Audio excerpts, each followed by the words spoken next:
Buenas tardes. Vamos a dar ya comienzo a la sexta conferencia de este ciclo, que es la última de esta primera tanda, porque como saben, si han visto el programa, paramos julio y agosto y retomamos otra vez ya el ciclo de conferencias en septiembre. En esta ocasión hemos querido apoyar también, gracias al concurso de Paqui, las charlas con una serie de materiales de los que ella va a hablar, del que es por el momento, y yo dudo que se pueda encontrar algunos más antiguos, que bueno, la investigación está abierta, pero es por el momento el yacimiento arqueológico más antiguo del que tenemos constancia, no solo en el término municipal de Ronda, sino probablemente, que yo sepa, por lo menos que esté publicado, de la comarca e incluso en parte de la provincia. ¿No? En Málaga sí. Seguro. Bueno, pues le presento a Paqui Jiménez Cobo, que ella es doctoranda, licenciada en Historia por la Universidad de Córdoba, realizó el máster en Arqueología en la Universidad de Granada y actualmente desarrolla su tesis doctoral precisamente en parte sobre estos materiales. A los que somos un poco más ya ni siquiera de la prehistoria reciente, sino de la parte de la historia antigua, la verdad es que este tipo de charlas son bastante gratificantes porque nos remontan a un pasado sobre el que tenemos muy pocas posibilidades de desarrollar estudios, ¿no? Sobre todo los que no somos expertos. Así que les digo esto para que también valoren la importancia que tiene el contar esta tarde aquí con alguien que está especializado en este tipo de materiales. Actualmente, además muy reciente, ha sido nombrada directora del Museo de Ulia de Montemayor, en Córdoba, con lo cual esta se podría decir que es la primera colaboración que hay entre el Museo de Ronda y el Museo de Montemayor. Totalmente. Con lo cual, pues mira, me alegro, seguramente será la primera de muchas. Ojalá. Así que sin más dilación, les dejo con ella y espero que les guste. Bueno, pues sin más, pocas presentaciones ya más tengo que añadir, simplemente que me llamo Paqui. Traigo una pequeña parte de mi tesis doctoral a colación. También estrenamos este yacimiento porque no está publicado, entonces os lo traigo un poco pues para que sepáis cómo se está abordando este yacimiento tan antiguo en la comarca. Y como digo, pues yo lo incorporo a mi tesis doctoral que se desarrolla a lo largo de toda la comarca de la Subbética, de la serranía de la Subbética. Como digo, pues traigo los primeros pobladores de Ronda y damos paso a describir el yacimiento. El yacimiento en sí no está muy bien delimitado, se descubrió en el año 2013 con motivo de una actualización de la Carta Arqueológica del término de Ronda y aún pues está pendiente de delimitar en todo su espacio. Sí que es verdad que parece que se ubica sobre una vaguada a la orilla del río Guadalcobacín y de lo que nos queda, del único material que nos queda restos son de la industria lítica tallada. No podemos entender esta industria tallada de monumentos tan antiguos, hablamos de unos 300.000 años de antigüedad, sin entender un poco en qué contexto más amplio se desarrolla. Por eso os traigo aquí este mapa con los principales yacimientos de las mismas cronologías más o menos aproximadas, porque claro, en estos momentos tan antiguos establecer una cronología es difícil, pero aquí tenemos los principales yacimientos de Andalucía, que se dividen en tres grandes bloques que también corresponden un poco al marco geológico que corresponde a Andalucía. Como digo, vamos a tener una gran parte al norte, que va a ser el frente de Sierra Morena, con unas rocas bastante metamórficas que no van a dar lugar a complejos cársticos. En el Valle del Guadalquivir vamos a tener un complejo de terrazas, de cuarcita, de ese mismo material metamórfico de arrastre por lo que es la ruta del Guadalquivir. En la Subbética tendremos grandes formaciones en siles típicas de estos momentos jurásicos y luego por último, que es el tramo que a nosotros nos ocupa, será el complejo del campo de Gibraltar, que aunque no nos atañe específicamente porque estamos en Ronda, sí que es verdad que algunas de las estribaciones del campo pues se cuelan bastante en lo que es el término municipal de Ronda. Aquí vemos cómo se superponen un poco pues, los diferentes yacimientos con las diferentes morfologías que vamos a encontrar en Andalucía, y entenderemos muy bien también qué tipo de materia en función del yacimiento y donde se ubique vamos a encontrar como resto. Más específicamente, como digo, nuestro yacimiento se va a encuadrar geológicamente en el fris del campo de Gibraltar, que es un gran relleno mioceno que se va evacuando en dirección Ronda suroeste hacia el suroeste, y ese gran desmantelamiento de las terrazas cuaternarias en dirección suroeste a Ronda va a provocar que todo el registro arqueológico de momentos cuaternarios, como este caso que yo traigo hoy, se vayan desmantelando. Por lo que es importante que no se hayan desmantelado esas pequeñas terrazas que nos proporcionan el material que yo traigo hoy. Como digo, el único material que se usa en este yacimiento es el típico del campo de Gibraltar y corresponde a las areniscas del aljibe, lo que se ha tenido por definir geológicamente como areniscas del aljibe. En este desmonte de las terrazas, las rocas que van sobreviviendo, por decirlo de alguna manera, ese gran desmonte del flis son las que van a aflorar en forma de riñones o de grandes nódulos, como los que vemos en la foto, y es una materia prima muy dura, que va a ser la que va a usar esta gente para elaborar su industria. Cuando hemos consultado bibliografías sobre otros yacimientos que se estaban elaborando en esta misma roca, que no son pocos los que se elaboran, hemos atendido a que la bibliografía pues, sufre un gran batiburrillo de nomenclatura en torno a esta arenisca del aljibe definida por los geólogos. Entonces, ante este problema decidimos hacer un pequeño estudio de análisis por láminas delgadas y ver un poco la composición microscópica de esa roca. Y podéis, no sé si veis desde aquí, si veis mi ratón, yo no lo veo, pero bueno, estos granitos blancos que veis, es la misma foto pero con diferente luz para que podáis apreciar la composición de la propia roca. Como digo, los granitos blancos serían cuarzo inmiscuido en una gran matriz de sílice, y esta sílice es la que le da el carácter concoideo de fractura que va a permitir que esta roca se pueda tallar. Bien es cierto que en función del grosor de estos granos la roca va a ser más apta o menos apta para tallar, pero sí que es claro que la sílice que envuelve estos granos de cuarzo va a ser la que le proporciona una fractura buena para poder elaborar herramientas en piedra tallada. Como digo, ante estas diferentes nomenclaturas para una misma roca decidimos establecer también un protocolo, como digo. Este sería un ejemplo de una vez que se ha extraído una lasca de esa roca, por dónde podría fracturar siguiendo la propia sílice que separa los propios cuarzos, por lo que no tendría una fractura tan regular como a lo mejor el sílex o la caliza, la cuarcita u otro tipo de rocas que sí que es verdad que se vienen usando en estos momentos achelenses desde el principio, que son pues litologías más clásicas.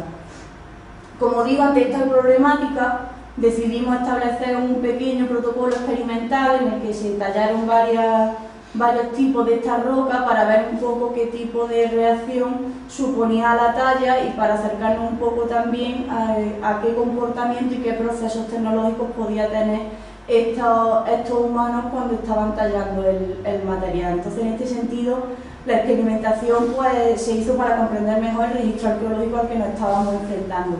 Si veis o si os veis un poco a la vitrina que tenemos al lado, habéis visto que las piezas parecen muy toscas y es también una roca que es muy poco llamativa. Entonces habría que plantear un protocolo para entender bien esta gente cómo afrontaba esa materia prima que se nos hace a nosotros hoy día tan extraña y que en comparación con otros yacimientos también se hace bastante más extraña. Como digo, se estableció un pequeño protocolo con el que pudimos establecer luego una metodología de análisis que sí que se viene aplicando a otras colecciones líticas. En este sentido, la metodología de análisis que yo he aplicado pues, sería el estudio tecnológico de cada útil para establecer un poco pues, la tecnoeconomía que se desarrolla de la lectura de cada uno de los útiles y de cada uno de los procesos de elaboración que ha seguido cada útil, para luego entender de forma global la lectura de toda la colección. Os traigo este pequeño ejemplo, en el que son los ejemplos clásicos, en el que del estudio del útil, que es el que vemos más a mi derecha, se pasaría a un dibujo en el que se ordenarían todas las extracciones mediante las cuales se ha obtenido el útil. A este tipo de esquema se le llama esquema diacrítico y sirve para ver un poco cuál es el esquema mental que este artesano tenía a la hora de tallar. Estableciendo estos patrones se pueden también relacionar con los núcleos, los grandes soportes de los que esta roca viene extraída, y con ello pues estudiar en conjunto toda la dinámica y los conceptos de talla que esta gente podía tener en la cabeza en función de las necesidades que ellos tenían o de las propias cualidades que le ofrecía la propia roca. A esta lectura general, que es una especie de lectura de la biografía del útil, en el que se abarca desde el punto de abastecimiento de la materia prima natural hasta el abandono, se llama cadena operativa de talla, y como digo, afecta al útil en cada uno de los procesos que como herramienta afectan al hombre. Entonces abarcaría desde el momento en el que el homínido recoge y selecciona el nódulo del campo, pasando por una configuración inicial o por ciertos retoques, pasando por reciclaje y diversos reconformados, hasta llegar al último estadio del útil, en el que sería pues el del abandono, como nosotros hoy día abandonamos después de haber reutilizado pues, cualquiera de nuestras herramientas. Aunque sea un poco complejo mi exposición y no me explico muy bien, si tenéis alguna duda no dudéis en preguntarme, ¿de acuerdo? Este sería un poco pues, los escalones que sigue a la hora de ascender en el análisis de la lítica. Ya si nos venimos de lleno a la colección, como he dicho, la colección se caracteriza por la única presencia de roca tallada, y esta única roca tallada es la cuarzo-arenita, que como podéis ver en la foto pues aparece testada in situ. Es muy llamativo que en el yacimiento, que aún está sin delimitar, pues aparezcan por doquier pues, los nódulos testados con extracciones de grandes lascas y de muchísimos esbozos bifaciales que han sido abandonados en el sitio. Aquí, por ejemplo, os traigo un esbozo bifacial. Este sería un bifal ya terminado. Sería un triedro, porque tiene 3 caras. Aquí os traería un perforador, que sería también un pico triédrico, pero más pequeño, con una punta más afilada. Un hendedor, que sería las veces de hacha, por decirlo de alguna manera. Una pequeña raedera y una puntita. Si pasamos a estudiar pormenorizadamente los principales tipos que tenemos en este yacimiento de forma tecnológica, tenemos que atender primero a los bifaces y a los esbozos bifaciales por una parte. Como digo, el conformado de estos bifaces se suele hacer pues, partiendo de una gran lasca cortical o de un nódulo. Se elabora un esbozado de manera bifacial alternante, en el que se va tallando de manera alternante, como su propio nombre indica, una y otra cara del soporte, para que a su vez se vaya haciendo más simétrico y vaya obteniendo esa forma con filos que puedan ser útiles. Aquí os traigo 2 dibujos de piezas que veremos luego fuera, pero si atendéis al orden en el que van saliendo las extracciones, podéis entender muy bien de qué forma el artesano fue tallando la roca. Y de este modo, como os digo, si hacemos una lectura general de todo el material, viendo este tipo de modos de talla, podremos establecer un poco cuáles son los patrones o las preferencias de talla, si queremos decirlo de alguna manera, de esta gente.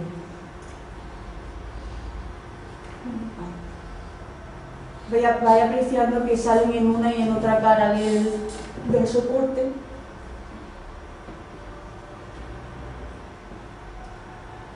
Si luego ascendemos interpretativamente, cada extracción tendrá también una significación a la hora de elaboración del útil. Que yo las agrupo en 4 campos diferentes, que ahora explicaré. Esta pieza, sin embargo, respecto a la otra sería un esbozo, porque como podéis observar, una pieza sí que es verdad que tiene ya los últimos retoques de filo y de reciclado, y la otra simplemente se encuentra pues, en un momento muy primigenio de la talla, y por algún modo pues, el artesano que la estaba tallando decidió abandonarla por impedimento técnico de poder seguir rebajándola o porque, por cualquier otro tipo de problema, como digo. Estos serían los 4 grupos, que es lo que yo individualizo un poco las grandes series que conforman cada instrumento. En color, intento siempre hacerlo en color rojo, en colores, porque es más ilustrativo. Si vemos los colores más oscuros, que sería el rojo y el azul, serán las ilustraciones más antiguas, en las que el rojo corresponde al conformado inicial del soporte, a ese primer pelado del soporte antes de empezar a esbozar el útil en sí con la forma que vaya a tener el útil. Las extracciones en color rojo van a conformar los propios filos activos del útil, las verdes conformarán la base o la zona prensil del propio útil, y las amarillas son pequeñas extracciones que ya se hacen para regularizar y volver activos esos filos en el proceso de talla. Ahí en las flechitas de arriba, en el bocadillo, os pongo un pequeño esquema para que podáis hacer un poco la idea de cuál es el esquema que siguen tallando en función de una y otra cara, para que entendamos bien cómo van rebajando estos artesanos la volumetría de esta materia prima.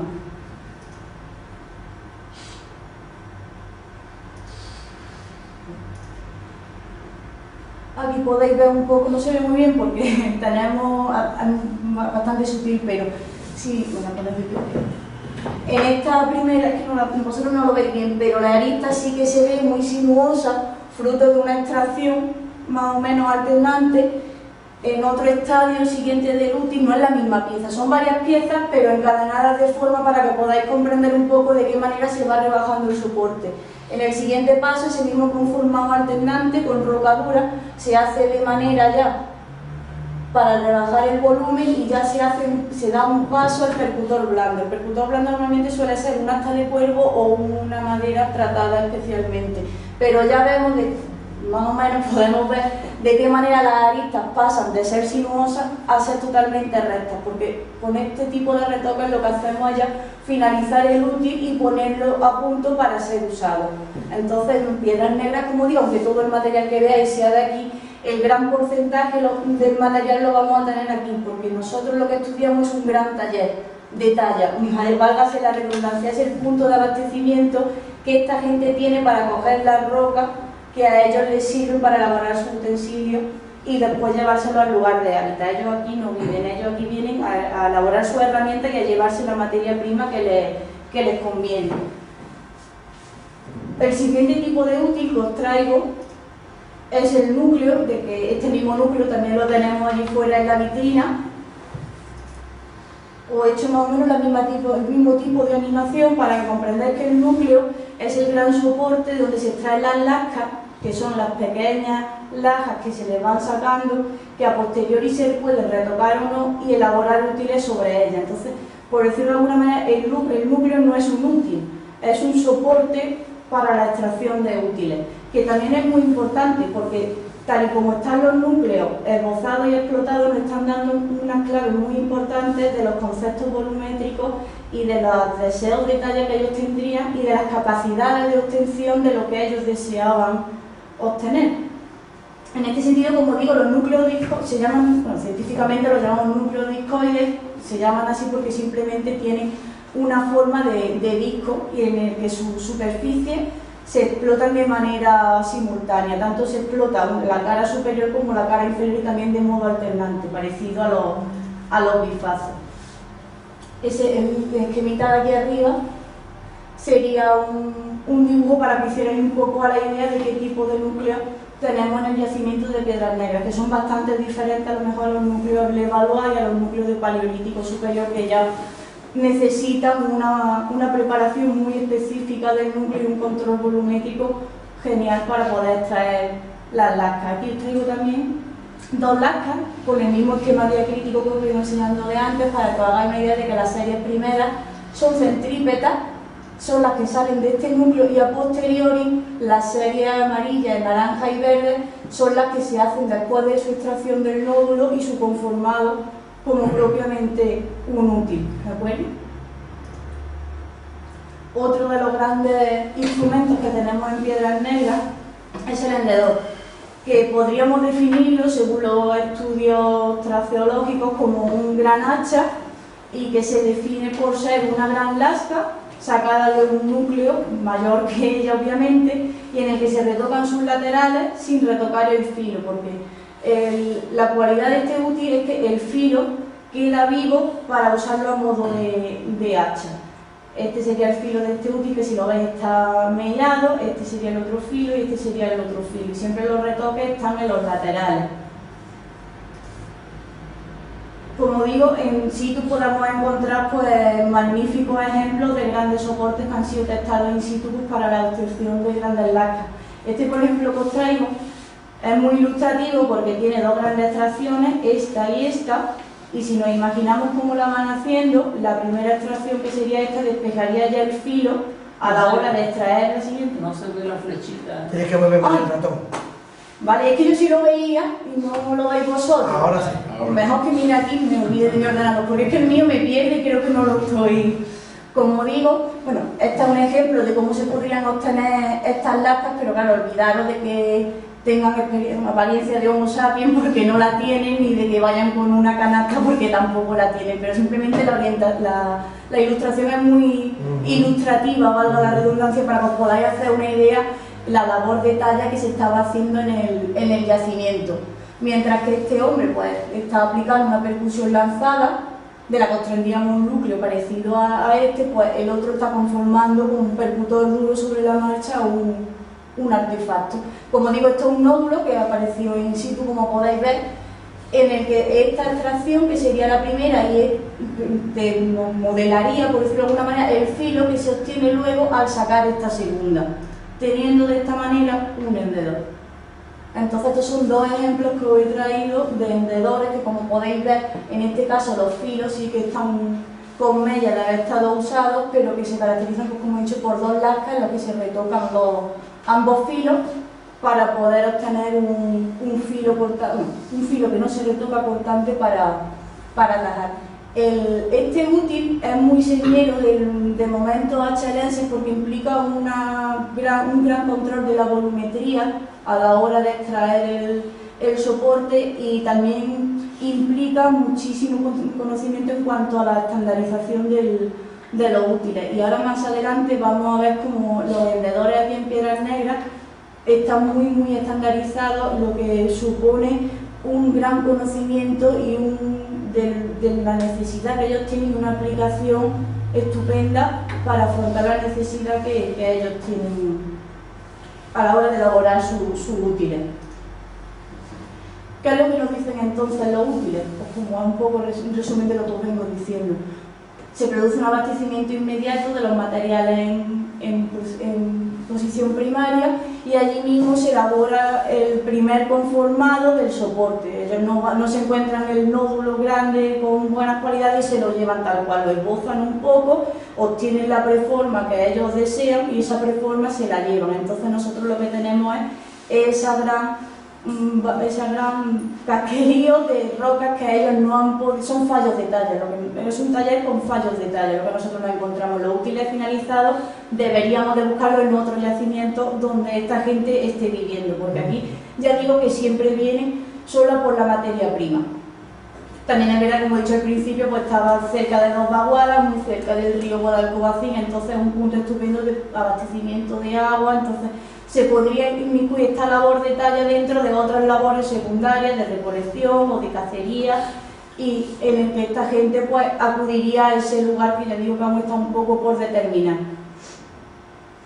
¿Con qué nos tenemos que quedar importante en Piedras Negras? Primero, con la conformación de los bifaces, porque nos va a dar la clave para saber más o menos en qué momentos cronológicos estamos en este yacimiento, porque claro, a falta de cualquier tipo de datación absoluta tenemos que atender a criterios tecnológicos para saber más o menos en qué momento tenemos este yacimiento. Estudiando muchos yacimientos de manera tecnológica podemos ver cómo en cada sitio se afronta tecnológicamente el mismo útil y podemos establecer paralelismo o no entre unas culturas y otras, como digo. Y el otro ítem importante es la fuerte estandarización de útiles sobre el ASCA, en el caso de los vendedores. Estas dos ilustraciones creo que son muy ilustrativas para no ver la redundancia, porque, claro, sin entrar en más detalles, los vendedores, por ejemplo, que son estas grandes hachas, existen varios subtipos, pero si analizamos cada vendedor dentro de su tipo, aquí estarían los del tipo 0, los del tipo 1, los del tipo 2, los del tipo 4, los del tipo 6. Vemos que según el tipo siempre el eje de extracción de la lasca viene del mismo lugar. Entonces ellos premeditan perfectamente cómo tiene que conformar ese gran nódulo para extraer un vendedor, y si en función del tipo de vendedor que ellos quieran siempre van a extraer y siempre van a conformarlo del mismo modo. Que es una cosa que, por ejemplo, yo la primera vez que lo encuentro aquí en Piedras Negras. No lo he visto en ningún otro yacimiento, aparte de que los vendedores son súper escasos en otros yacimientos de la Cherense. Entonces, creo que Piedras Negras llama muchísimo la atención por esto, por la estandarización tan fuerte de los vendedores y por el estado inicial de los bifaces, que nos da una clara clave de los conceptos volumétricos que ellos tienen. Aquí he superpuesto todos los contornos, tanto de bifaces como de esbozos de bifaces, para que os hagáis una idea de que no es una producción estandarizada en cuanto a forma, porque cada uno, como veis, tiene una forma un poco diferente y no se encuentran todos en el mismo estadio. Pero a la hora de comparar las aristas de simetría, sí que es verdad que todos se encuentran en el mismo estadio, o en un estadio más o menos inicial de ese esbozado, porque si no tendríamos una arista muy poco sinuosa y una arista más rectas como encontramos en otros yacimientos, donde los útiles pues sí los encontramos totalmente amortizados y sin más signos ya de que solo que el del uso, ¿de acuerdo? Este sería un poco el resumen de cuál sería el papel de Piedras Negras en la dinámica de esta gente. Entonces, Piedras Negras funcionaría como un gran taller en el que se extraen soportes naturales o se extraen grandes lascas con las que hacer un aproutillaje de forma sobre todo alternante, o mediante la talla también en el mismo lugar pues se extraen pequeñas lascas y soportes para los nódulos, que ya digo que se van esbozando de forma centrípeta. Y en algún momento, que no sabemos muy bien dónde, se traslada esa industria con buenas características para la elaboración de útiles, se traslada al hábitat, que no es el lugar al que nos estamos refiriendo ahora.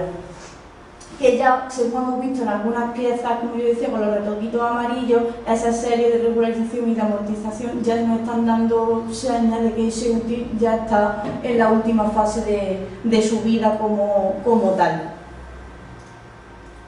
Este sería también otro esquemilla para que hagáis un poco la idea de cuál sería un estadio según el tipo de lugar en el que nos encontremos, del soporte natural a grandes lascas, un pequeño conformado inicial y luego pues una reconfiguración del propio útil en función del útil que queramos extraer.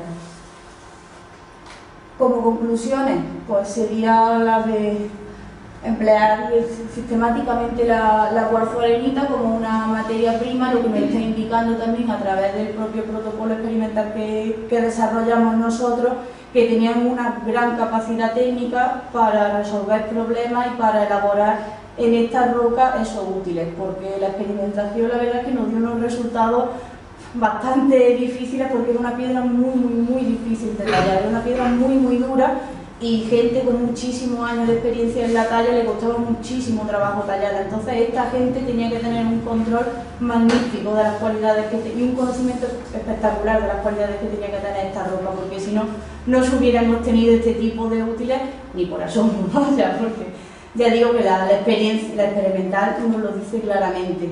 En este sentido, pues también vemos una estandarización del utillaje, como ya os he mostrado, que aunque esté en unos estadios iniciales, la forma de elaboración nos está diciendo que esta gente tiene muy claro el esquema que tiene para elaborar útiles, y por lo tanto, pues, si interpretamos esto como un taller, pues se supone que esta gente debería de tener una cierta previsión a corto y largo plazo y una cierta organización a la hora de desarrollar sus actividades de talla, porque claro, ya digo que el tipo de útil que allí no aparece siempre está en un estado muy inicial y el que no aparece esbozado es otro tipo de útil muy específico. Entonces esta gente tiene, como digo, que desplazarse específicamente allí a por eso, a lo mejor quizás mientras que estén haciendo otro tipo de labores secundarias, pues como puede hacer quizás la recolección de leña o la cacería, y en ese sentido sí que entrarían en juego esos hendedores con los filos rotos y esas puntas y esos pequeños bifaces que sí que aparecen amortizados como propios de útiles de consumo allí. Y con todo, pues, muchas gracias.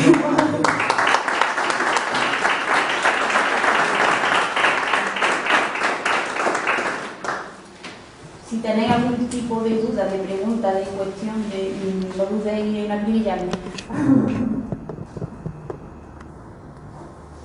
Voy a ser lo primero que acribille.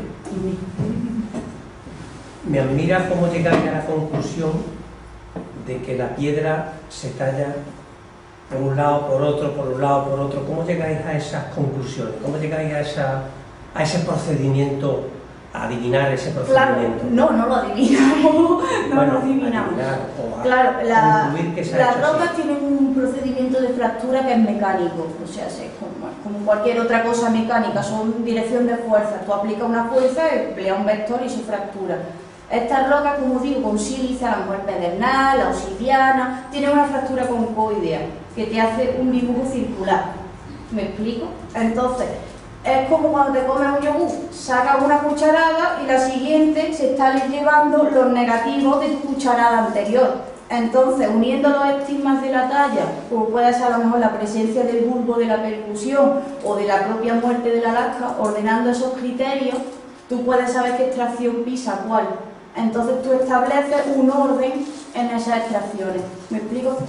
No sé si me logro explicar. Y estableciendo ese orden, si tú ese orden lo ves en 500 piezas de 600 que tiene un yacimiento, eso te está diciendo algo. Si lo ves en una, a lo mejor no, pero cuando tú ves una reiteración de la misma forma de configuración de un útil, te está diciendo que esa gente lo hace así. Y a lo mejor va a otro yacimiento y ves el mismo útil que se elabora con otro patrón. Tenemos el mismo útil pero con patrones diferentes. Entonces nos está diciendo que la gente tiene la misma necesidad, pero que llega a la misma necesidad de forma diferente. Entiéndase patrones culturales o entiéndase por propia enseñanza.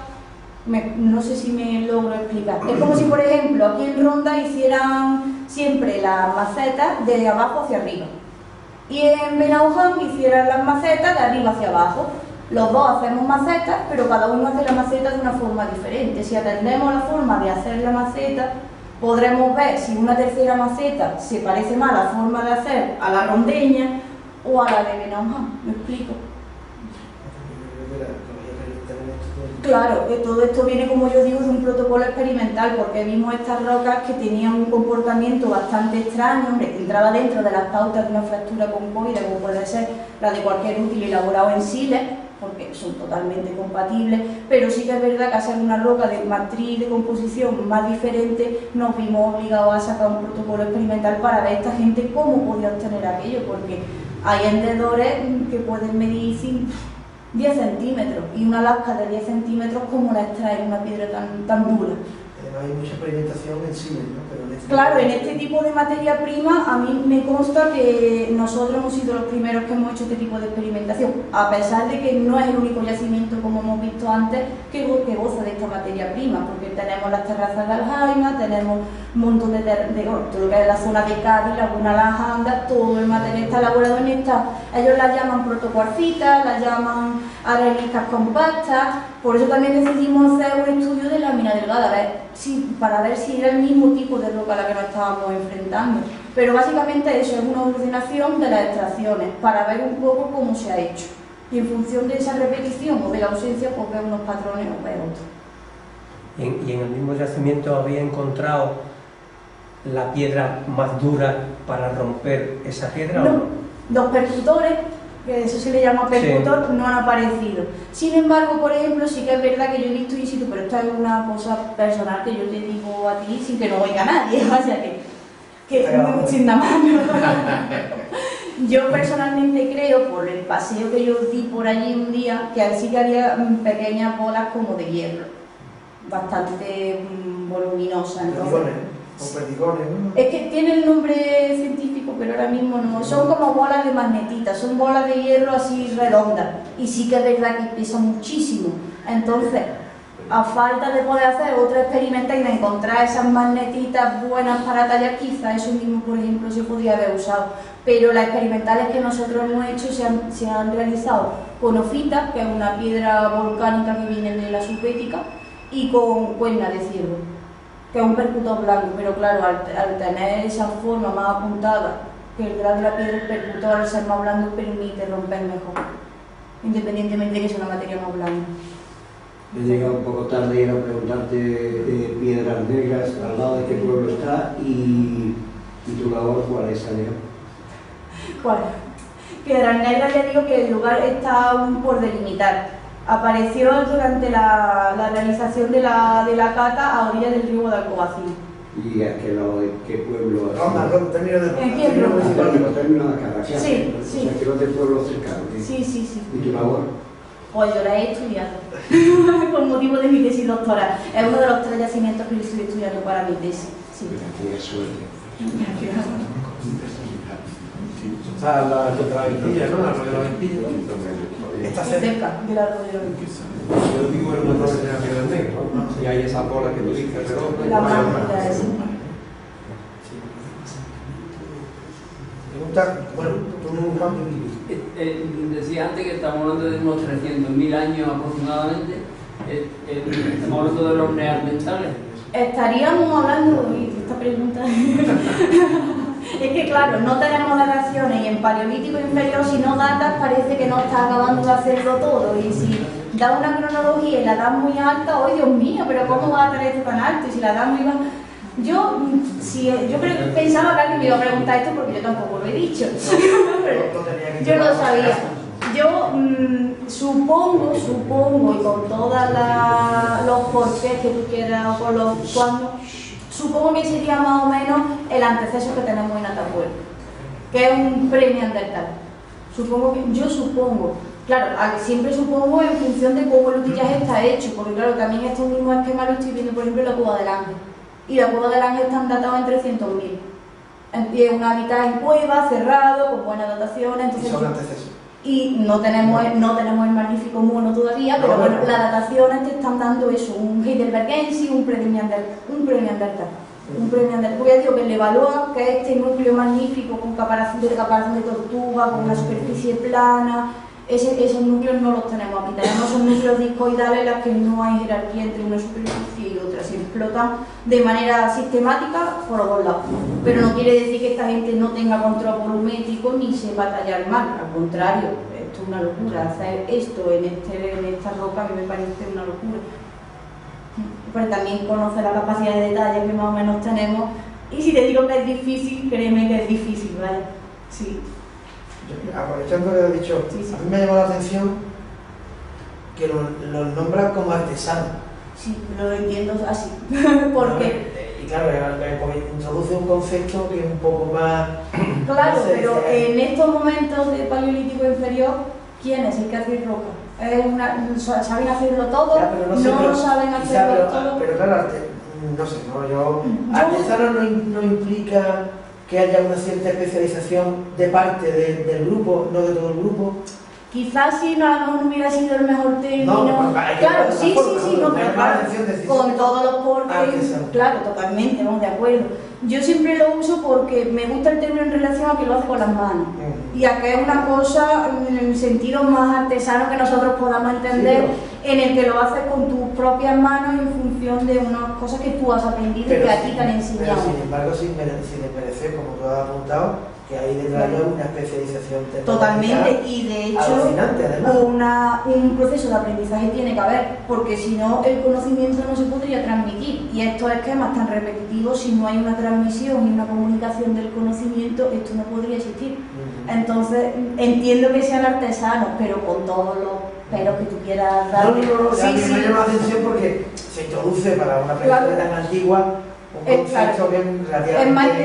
Es más de especialidad, pero sí en este sentido yo uso la palabra artesano porque lo hace de manera artesanal. Entonces...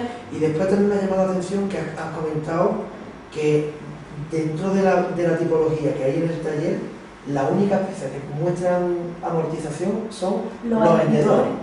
Y muy poco bifaces. Y muy poco bifaces. Y eso, y considera, claro, considera que es porque se utiliza precisamente para las labores que hay de despiece de la Claro, yo entiendo que esa gente, ya que se desplaza a lo mejor del hábitat, no se desplaza solo a tallar, o se desplazan algunos a tallar, pero otros se tienen que desplazar a lo mejor a hacer otras cosas.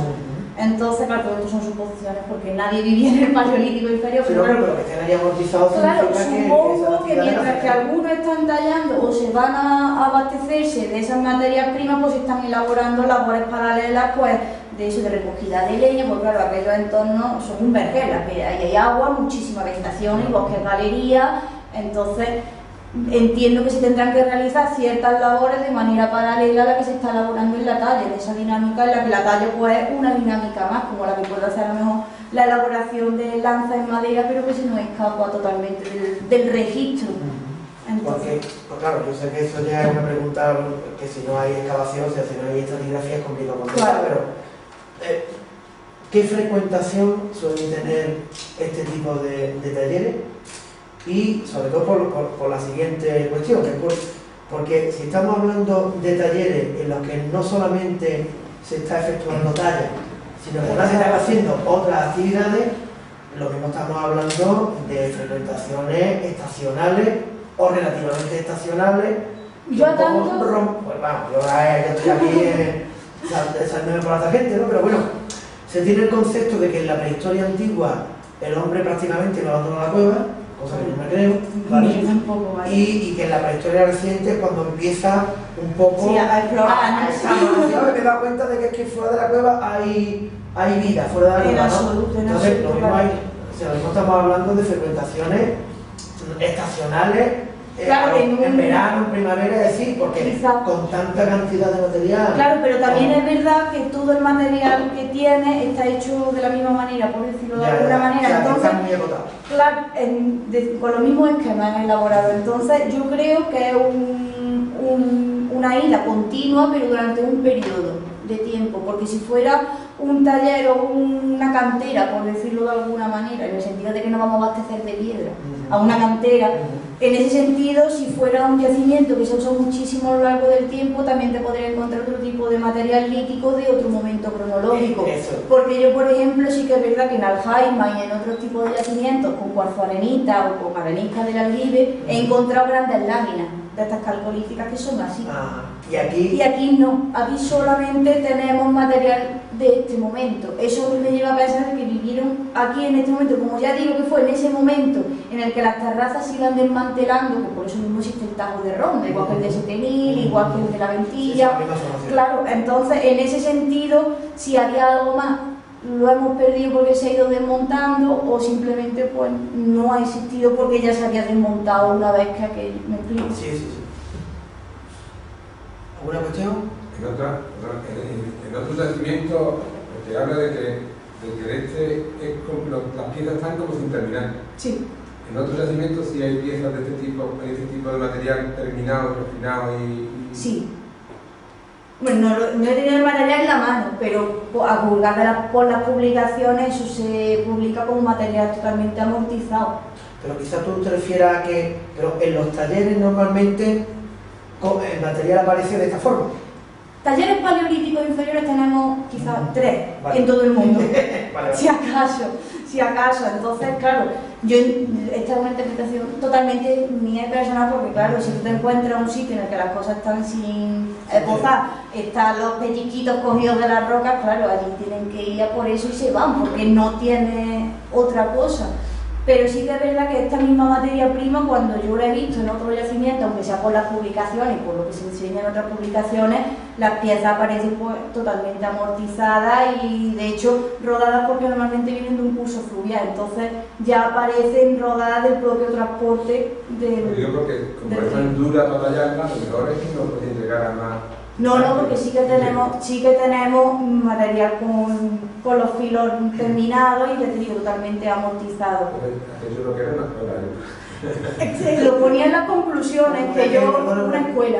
Claro, porque yo lo planteaba también de manera muy tímida, porque claro, en paleolítico uno no puede decir lo que le gustaría porque no se puede. Pero sí que es verdad que si es un sitio a donde tú vas a por materia prima, ¿tú por qué no te llevas a tu nene para ir enseñándolo si mañana lo tiene que hacer?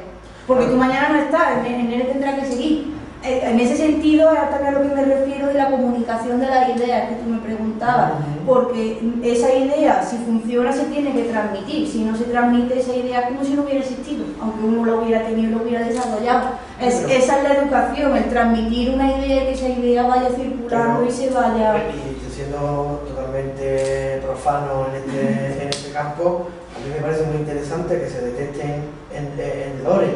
Lo es.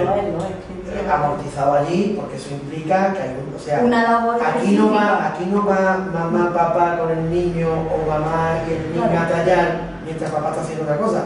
Aquí se está trasladando toda una comunidad hacia el lugar que está... decir también al orden de la pregunta del aprendizaje, porque tú ves muchísimos esbozos, pero ves, todos los esbozos no están en el mismo estadio, y sí ves que algunos problemas que te plantean unos esbozos, en otros están solucionados. Si tú dices, si aquí lo saben solucionar, en estos, ¿por qué no lo han solucionado?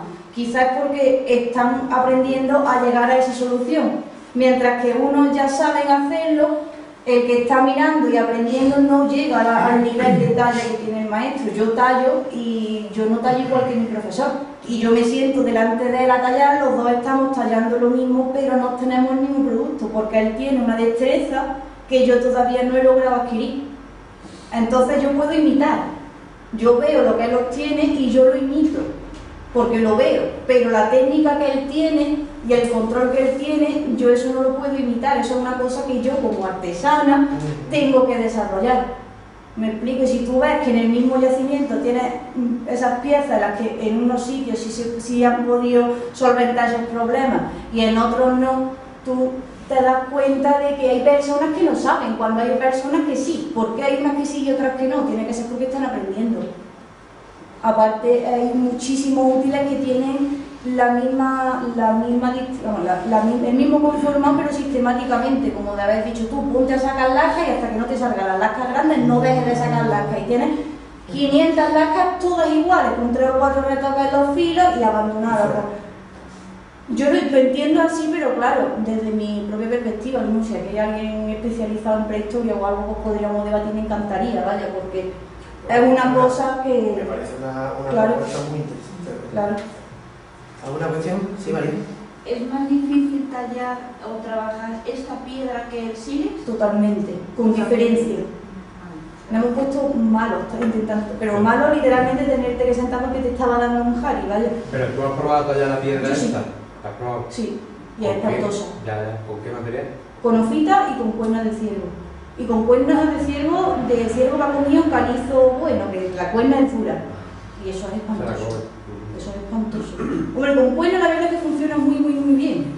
Muy bien, mejor que con el percutor blando. Con el percutor duro. Pero también es verdad que esta gente el percutor blando lo está empleando en unos momentos diferentes de la talla de los que tenemos aquí. Entonces yo creo que a nosotros nos sale bien el percutor blando porque para nosotros es más cómodo tallar con percutor blando, pero para ellos no. Y el estigma que ellos tienen ahí es de percutor duro sin duda, ninguna. Entonces ese es el paso que a nosotros la experimentación no ha quedado por dar, es llegar a esa gran destreza que ellos tienen con los percutores duros y con las percusiones lanzadas. Porque parece una tontería lanzar una piedra, pero claro, sobre la que tú lanzas tienes que calzarla y tienes que ponerla de tal manera para que cuando tú apliques esa fuerza la lasca te salga tal y como tú quieras y no te salte a la cara o no se te vaya para el otro lado. Esto es un mundo. Pero bueno, quizás la ausencia precisamente de percutores duros en el mismo yacimiento te pueda, aparte de que indique de que yo la también es verdad, me la llevo. Obviamente, es que yo me conformo. Es indicativo de que estamos utilizando también percutores blandos. Claro, ese es el problema. Yo misma, como talladora, yo tengo mis percutores hechos a mi mano y yo me los fabrico hechos a mi tamaño, por supuesto. Si yo me tiro un mes buscando un percutor, ese percutor me lo llevo. Porque hasta que no vuelva yo a un sitio donde aflore esa roca para que yo pueda coger una reforma que me valga, el percutor me lo llevo. El percutor es el mayor la mayor herramienta que puede tener un tallador, bastante más que cualquier soporte, porque sin un percutor bueno tú no puedes extraer absolutamente nada. Entonces el percutor aquí es lo que nos está dando la clave. Y como digo, no han aparecido, o por lo menos no han quedado registrados ni recogidos. No nos consta, pero de todas maneras el percutor en ese sentido, teniendo los estigmas que nos están dejando en la industria y ya habiendo planteado un protocolo experimental y ciertas pautas de la talla que sí que tenemos muy bien controlados. Es decir, los estigmas que deja un percutor blando son muy diferentes a los que deja un percutor duro, los tamaños de las lascas son muy diferentes y todo eso ya está recogido en un protocolo y está todo en desarrollo para establecer bien esta talla, porque claro, ya digo que aunque tengamos otros yacimientos, nadie se ha puesto a mirar el cómo se hace. Entonces entiendo que para hacer una cosa tan específica, esta gente tiene que saberlo, entonces entiendo que nosotros también deberíamos de conocerlo, porque nos va a decir mucho de lo que ellos tienen en la cabeza, muchísimo. Porque ya digo que a mí este yacimiento, por ejemplo, en mi tesis me aporta muchísimas más cosas que otros yacimientos, porque los problemas que esto te plantea sí que es verdad que no son los mismos que te plantean otros yacimientos más fáciles, porque claro, nada más que el problema que te plantea esta materia prima no es la que te plantea el SILE. Yo cuando cojo un bifaz de SILE no me tengo que parar media hora a mirarlo, lo veo y lo sé, pero en este material los de las extracciones no se acaban de distinguir bien, porque es como una arenisca que también se va erosionando, entonces la lectura de estos útiles es muy difícil. Entonces, lo que te enseña este yacimiento, ya digo, a mí personalmente me lo han enseñado muy poco, sobre todo por la materia prima. Y la misma materia prima nos dice mucho de que la talla, porque es muy difícil. Es muy difícil. ¿Una cuestión? Sí. ¿Se podría rastrear ese utensilio en concreto si el día de mañana aparece un yacimiento de esa época? O sea, ¿las características de la piedra se puede demostrar que es la misma que otro yacimiento? Sí. ¿Es posible? Sí, porque por esa misma... Por la lámina de grado. Claro, por ese mismo... Lo que pasa es que la técnica es destructiva, porque tú lo que haces es sacar una pequeña loncha de la roca y verla una lupa binocular para ver la composición interna que tiene. La técnica es un poco destructiva, pero sí que es verdad que de visu, simplemente de visu se puede distinguir. Sí.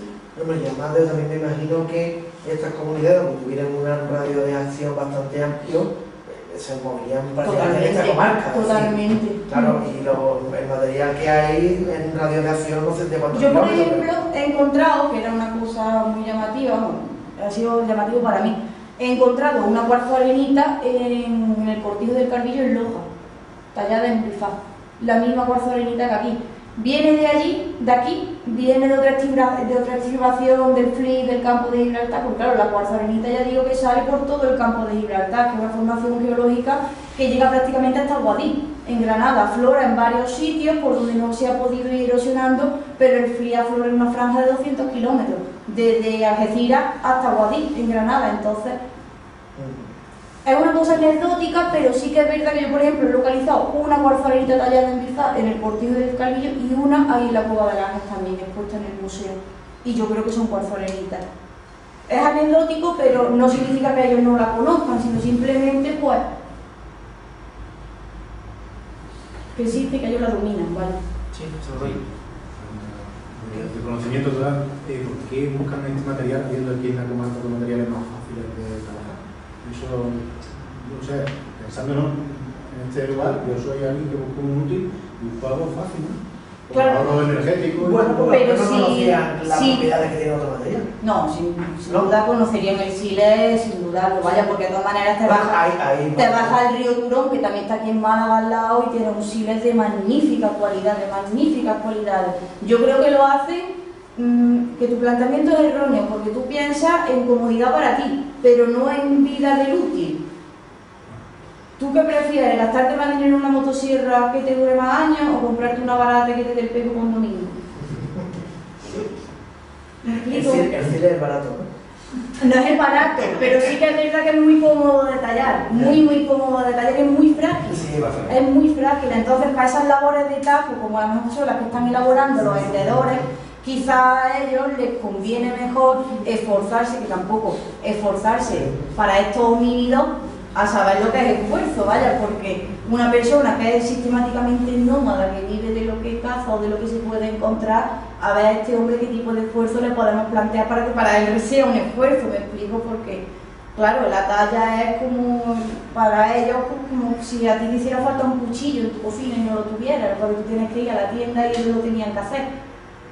Entonces, tu comodidad es tu comodidad, pero no es la vida del otro, ¿me explico? Entonces yo entiendo que ellos conocían muy bien las características de esta materia prima y no dudo que usaran otras. No lo dudo en absoluto, porque si les cuesta 20 veces mejor que una porcelanita, pero lo duro y lo tenaz que es una porcelanita a la hora de trabajar con ella, como útil, no te lo ofrece el siler ni por asomo. Entonces tú a lo mejor prefieres herramientas más duras pero que te duren más tiempo. También ten en cuenta que esto es un taller, que tú vienes a la cantera, a por la ropa, tú no vives aquí, tú aquí no tienes los cuchillos de usarlos, tú no tienes aquí el dormitorio, tú vienes a la cantera. El hábitat habrá que buscarlo en otros sitios, no sé muy bien por dónde o por todos sitios, porque como son nómadas, el hábitat habrá que buscarlo por todos sitios, pero esto es la cantera que ellos tienen. Entonces, en una cantera lo que te encuentras es la basura de desechos del cantero que no ha podido aprovecharlo. Y con esa basura es con lo que nosotros intentamos inventarnos todo esto. Por seguir tratando de adivinar, Sí. ¿esta piedra podía ser percutores de sílex? Yo he intentado tallar con ella, pero se acaba rompiendo también.